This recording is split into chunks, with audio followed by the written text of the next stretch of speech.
करना चाहूँगा कि जहानाबाद सीट बिहार के कुछ शीर्ष नेताओं के लिए अस्मिता की सीट बनी हुई है। ये अस्मिता इसलिए नहीं है कि ये सीट बहुत महत्वपूर्ण सिर्फ इसलिए है क्योंकि इस सीट से जहानाबाद से डॉक्टर अरुण कुमार चुनाव लड़ रहे हैं और अरुण कुमार को हराना उनका अस्मिता की सीट बनी हुई है। सबसे महत्वपूर्ण बात है कि यहाँ पर लोग धार्मिक अस्मिता की बात कर रहे हैं। कोई पॉलिटिकल पार्टी आती है, बोलती है कि धर्म के नाम के वोट दीजिए, वो कोई हरे झंडे की बात करेगा, कोई भगवा झंडे की बात करेगा, लेकिन जहानाबाद को ये समझना बहुत ज़रूरी है कि धार्मिक अस्मिता से ऊपर अपने क्षेत्र की अस्मिता बहुत महत्वपूर्ण है आपके लिए। क्षेत्रीय अस्मिता ये कि अगर कोई पटना से हमारे घर मेरी बेटी का रिश्ता लेके आए और जहानाबाद जंक्शन पे उतरे तो उसकी छिंतौरी नहीं होनी चाहिए। वो जब जाए जहानाबाद ज़िला से वापस तो बोले कि मैंने अपने बेटे का रिश्ता जहानाबाद ज़िला में किया है। कितना विकसित क्षेत्र है। यहाँ पर धार्मिक अस्मिता से ऊपर उठने की ज़रूरत है क्षेत्रीय अस्मिता को सबसे ऊपर ले जाने की। लोग बात करते हैं अरुण कुमार क्यों, मेरे लिए तो एक परिवार का हिस्सा है, तो मैं तो आजीवन इनके साथ खड़ा हूँ, आखिरी सांस तक खड़ा रहूँगा।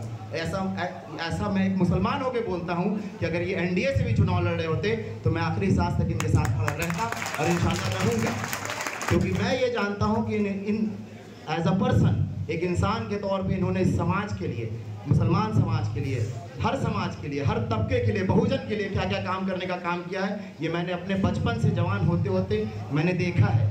और मैंने अपने पिताजी के बाद अगर किसी को वो दर्जा दिया है जिससे मैं राजनीति सीखता और समझता हूँ तो उनका नाम डॉक्टर अरुण कुमार है। ये बात आपको समझने की ज़रूरत है कि ये चुनाव सिर्फ आरजेडी, भाजपा, जनता दल और कांग्रेस का नहीं है। ये चुनाव आपकी अपनी अस्मिता का चुनाव है। क्या हम किसी के बंधुआ मजदूर हैं कि कोई ऊपर से किसी भी हेलीकॉप्टर कैंडिडेट को उतार दिया जाए और हम उसको वोट देते रहें? मैं आपसे पूछता हूं कि चंद्रवंशी को कितने बार आप लोगों ने पिछले 5 साल में देखा है? ईद के दिन वो हमारे यहाँ मिलने आए, हाथ बढ़ाए, ईद मुबारक कहा। मैंने बोला चाचा आपने बहुत देर कर दी, तो बोलते हैं हम जहानाबाद में थे। हम बोले चाचा 5 साल देर कर दिए, जहानाबाद तो बगले में था, लेकिन आप काको नहीं उतर पाए 5 साल में, ये शर्म की बात है। एक काम बता दीजिए काको में कि किसी भी मोहल्ले में किसी के धर्म के, किसी के एक लोग के लिए आपने काम किया हो। मैं जानता हूँ पिछले 5 साल में 50 लोग ऐसे हैं जिनका सिर्फ मेरे बोलने पर अरुण अंकल ने दिल्ली के एम्स में और सफदरजंग में इलाज कराया है। क्या दिया उन्होंने इन लोग को? 2019 में भी इनको वोट नहीं दिया लोगों ने, उसके बावजूद ये इंसान इलाज कराता रहा कि आपकी बहन, बीवी, बेटी सुरक्षित रहे और स्वस्थ रहे।